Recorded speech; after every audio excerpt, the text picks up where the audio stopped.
Latta.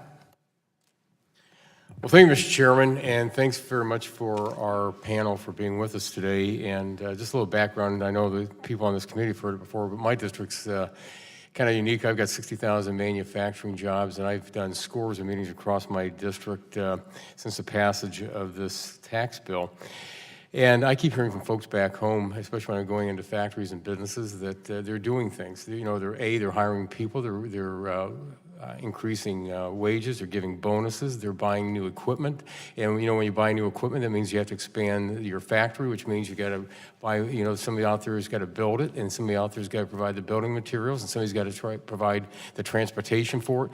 So this is something that just goes across the entire economy. So it's very, very good news for folks out there, not only in my district, but across the country because of the tax bill. And Mr. McHannon, if I could ask, I know I was listening to the conversation between you and Mr. Shimkus, but I was wondering if you could kind of continue on about the discussion about wages and investments and what's going on with you. Sure. Like I said, we did a wage increase this year, and in our area, there was quite a few wage increases or bonuses.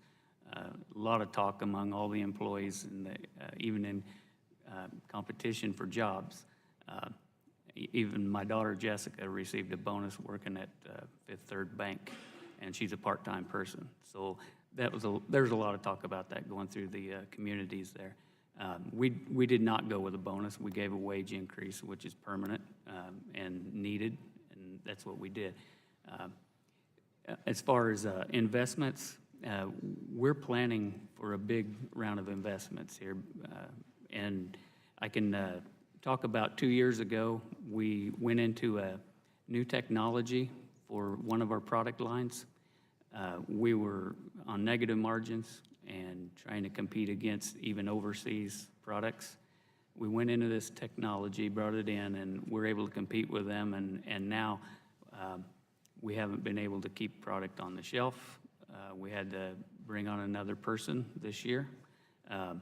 The economy's been growing in the industrial sector for us. The margins on those products are higher. That allows us to make more of a profit to be able to invest in things like this. So to be able to compete, we need to invest in technology if we're going to compete with people overseas, you know.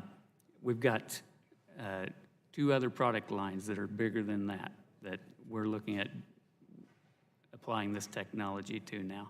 If we can do that, that's going to make us much more competitive, both domestically and foreign. And that's where we need to spend our investments, you know, is into the technology.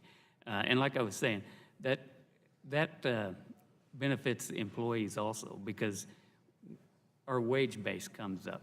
They need a higher knowledge base on some of this technology. We've increased the wage base for the operators running that line, and we would be doing the same thing for the other operators that we'd bring in to run these lines. Also, we've increased our wage base on our entry-level tool makers. We just made a decision to do that in the last couple of weeks. We've been discussing that and thinking about it for a couple of years, and like I said, we've been under such high price pressure in this industry. Prices have been going down for 3 years steady, and margins down with it.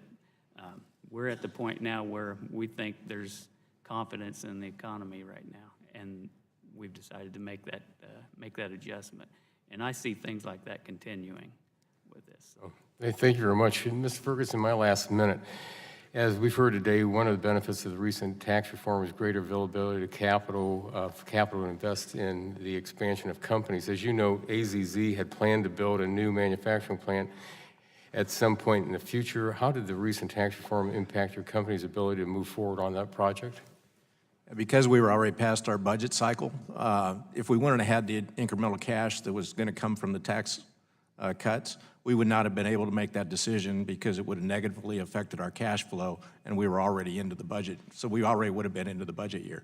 So because of the timing and because of the cash savings, we were able to pull that forward and decide to, one, it helps create jobs. 2, it's a great technology to extend the life of bridges and highways.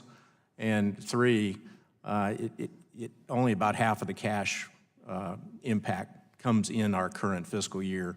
But that was something that was acceptable to us. We were able to ensure that we expanded our capital, and we'll fund the rest of it for next year, where we'll probably add another one of those plants, because we're excited with what the tax cuts do for us from a cash flow perspective.